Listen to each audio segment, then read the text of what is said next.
আমি মনে করি গুণগত দিক থেকে এই বাজেটে আমরা কোনো কিছু পরিবর্তন দেখিনি, শুধুমাত্র সংখ্যার সামান্য, কিন্তু ওই প্রিন্সিপাল কিন্তু একই রয়ে গেছে, যে ওদের যে কাঠামো কিন্তু একই রয়ে গেছে। সুতরাং এটা কিন্তু আগামী দিনের সরকারের জন্য খুব একটা সহজ কিছু হবে না।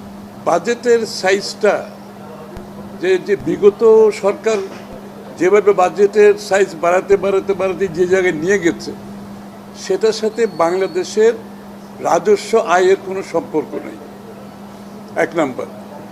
দুই নম্বর হচ্ছে, আপনি যখন রাজস্ব আয়ের পুরোটাই আপনার পরিচালন ব্যয়ের মধ্যে ব্যয় হয়ে যাবে, তাহলে আপনি পুরো উন্নয়ন বাজেটটা কিন্তু দেশের ভিতর থেকে, দেশের বাইরের থেকে আপনি ধার করে চালাচ্ছেন।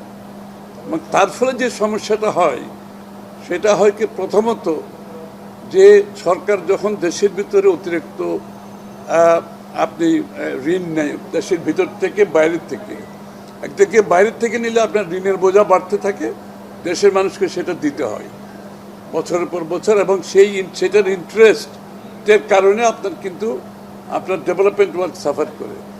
আবার দেশের ভিতর থেকে নিলে দুইটা ক্ষতি, আরও বেশি ক্ষতি, এই জন্য যে আপনার তো এটার ইন্টারেস্ট, এটার যে সুদ পে করতে হয়, যেটা দেশের ওভারঅল বাজেটকে ক্ষতিগ্রস্ত করে। আর দ্বিতীয় কথা হচ্ছে, সরকারকে অনেক বেশি টাকা আভ্যন্তরীণ যেটা ঋণ নিলে যেটা হয়, এটা ব্যাংক থেকে অতিরিক্ত ঋণ নিতে গেলে ব্যাংকের ইন্টারেস্ট বেড়ে যায়, এবং ব্যাংকের থেকে যখন সরকার বেশি লোন নিয়ে নেয়, তখন কিন্তু ব্যক্তি খাতে আর লোনটা কমে যায়, তাদের লোনটা তারা পায় না। এবং সেইটা দুইটা হয়, একটা হচ্ছে আপনার বিনিয়োগ হয় না, বিনিয়োগ না হলে আপনার কর্মসংস্থান সৃষ্টি হয় না, মানুষের আয় বৃদ্ধি পায় না, সেটা খুব বেশি ক্ষতিগ্রস্ত হয়।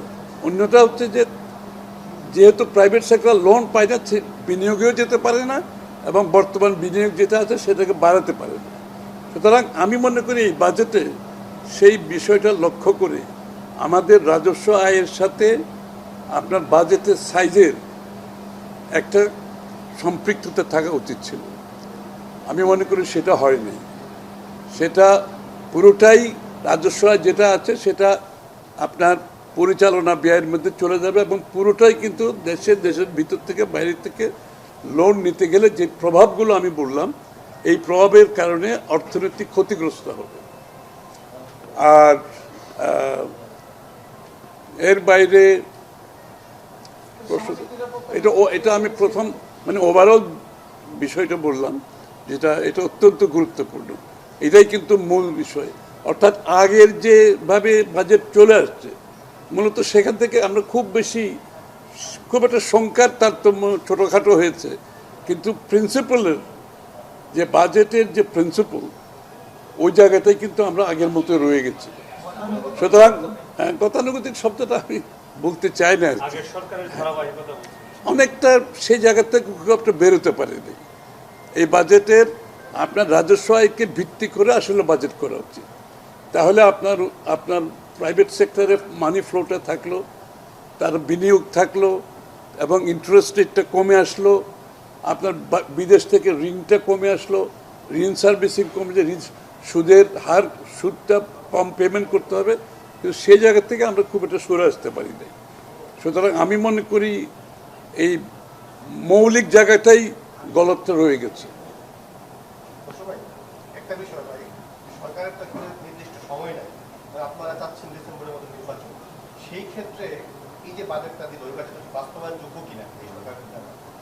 আমি তো বললাম, বাস্তবায়নের জন্য যে আপনার যদি এখন আমাদের বৈদেশিক ঋণ প্রায় 3.5 বিলিয়নের মতো, এরকম কিছু একটা ফিগার আছে, তাহলে আপনি ওইটাকে মাথায় রাখতে হবে, আপনার রাজস্ব আয়কে মাথায় রাখতে হবে।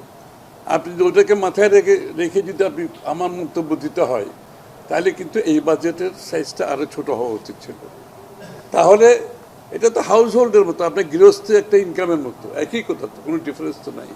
সুতরাং সেই ক্ষেত্রে আমি মনে করি গুণগত দিক থেকে এই বাজেটে আমরা কোনো কিছু পরিবর্তন দেখিনি, শুধুমাত্র সংখ্যার সামান্য, কিন্তু ওই প্রিন্সিপাল কিন্তু একই রয়ে গেছে, যে ওদের যে কাঠামো কিন্তু একই রয়ে গেছে।